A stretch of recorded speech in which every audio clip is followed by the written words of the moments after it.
It's an incredibly dreary day for me to be talking about the sun, but here we are.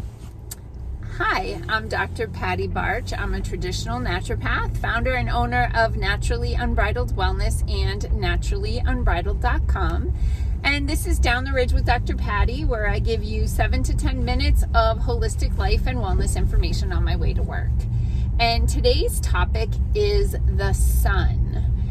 If you have been following me on social media for any length of time, you'll see that sometimes I will post some information about solar flares and geomagnetic storms and even the Schumann resonance. So I've talked a little about the Schumann resonance in the past. That's just the frequency of the Earth's heartbeat, so to speak, and it's typically around 7.8 hertz. Got some weirdo stuff going on here this morning. Anyway, I want to talk about the sun today. And so in the past 24 to 36 hours, we have received, or what has happened is that there have been solar flares. And let me talk about that for a minute. So the sun is a ball of fire. Now, you know, when you're a kid and they tell you like, oh, what's on the sky? And they're like, oh, that's the sun. And it's hot, like fire. It's made of fire. And you just think, okay, the sun is made of fire. And then if you ever watch the telescope observations of the sun, you go, whoa, the sun really is fire.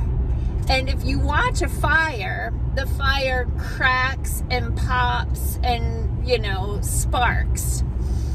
It also has a fuel source, right? Like if your fire runs out of wood or charcoal or whatever fuel you're using for that fire to burn, it just goes out, right? So once you really like see the videos of the sun, you really start to think like, oh crap, I hope that thing doesn't burn out. Like, what is it burning exactly and how much longer is that going to last? So I don't know the answers to that. But there are a few different things that happen on the sun that can impact the Earth and the other planets in the solar system. But, you know, we're most concerned about the Earth. And one of the reasons why I started following the information that about what's going on with the sun is because it does impact the human body and the human experience. So remembering that the sun is energy, right? It's made up of energy, like it's a ball of flaming energy. And when it sparks and pops and crackles, sometimes a coronal mass ejection comes barreling out into the universe and sometimes in the direction of Earth. And so that a bunch of energy, photons, hits the Earth, and that is excitatory for electronic things. Or electrical things, which would include our human bodies. So we know that there's this thing called cellular capacitance. We know that the heart has an electrical charge. We can measure that on an electrocardiogram. We know that the brain has electrical charge and electrical activity. We measure that with an electroencephalogram. So we can extrapolate from that, and we don't have to because the science has been done, that if we get bombarded with a lot of energy, that can impact the heart and the brain. And so as a holistic practitioner, I started really closely following the activity of the sun because I would see trends with my clients. A bunch of people emailing me that they haven't been able to sleep, or that they have anxiety or panic attacks.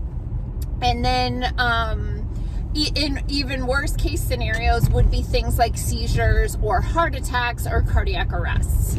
So, and since I use a bioenergetic scanner in my office, I was noticing and still continue to notice that in times of increased solar activity, I will see changes in the energy field on client scans, like trending. Normally I'll see energy ranges between 5 and 10, and I'll see, like, in the same day, all of my clients will test in the teens and 20s, right? Or even higher.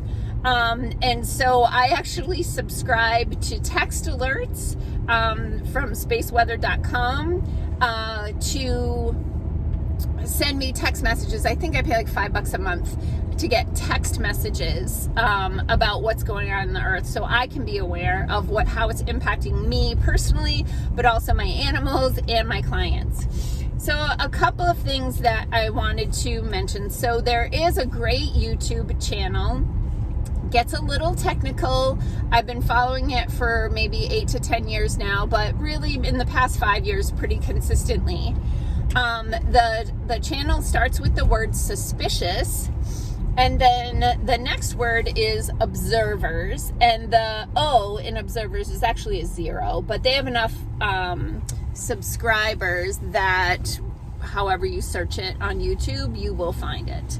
And that's where I've learned most of what I know about the sun, and actually like all kinds of astrological stuff. It's pretty cool, but he puts out a daily sun weather report that is usually between 2 and 5 to 7 minutes. And in addition to the, this thing is crazy. In addition to the solar stuff, he will also talk about other things and scientific papers. He'll present papers, and he has presented papers on how the sun's energy can impact the human experience and emotions and heart and that sort of thing. So a couple things I wanted to also touch on. One is coronal holes. So the corona is the outside layer of the sun, and because it's a fire, it's not solid, and there are little holes in it, and there's something called the coronal hole stream, which is a little hole in the corona, and something about the corona is trapping some energy into the sun. So when there's a hole in it, there's this whole stream of energy particles that comes out of the sun and can head in the direction of the earth. And that's typically what we'll see impacting the Schumann resonance on the, I think, again, I paid like $2 to $5 for an app called the Schumann app, SCHUMANN.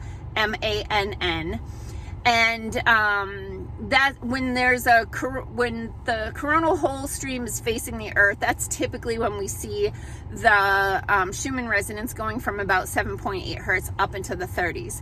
But the last thing that I wanted to leave you with is a little homework assignment. So go on to your internet search engine and search the Carrington event. So if you want to see what kind of impact the sun can have on the earth, do a little research about the Carrington event. In a nutshell, a solar flare, a coronal mass ejection, same thing, came off of the sun and hit the earth back in like the days of the telegraph. And it basically like blew up telegraph wires and set them on fire and all this stuff, right? The sun's energy did that. Now think about the level of technology on the earth today compared to the telegraph days, and how much more wire and energy and all that sort of thing that we have going on, and what the potential of the same coronal mass ejection, solar flare, CME, all the things, hitting the earth today would have as compared to what it did in the day of the telegraph. One little thing to keep in mind when it comes to that is the Earth's magnetic field.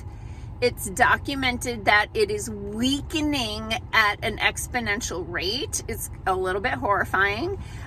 So that the strength of the magnetic field that would have protected us from the coronal mass ejection that caused the Carrington event is weakened by orders of magnitude.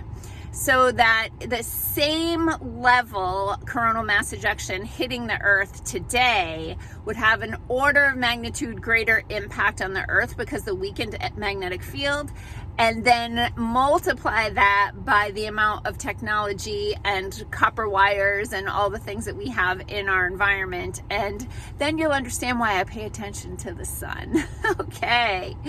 Peace out, peeps. Have a healthy day.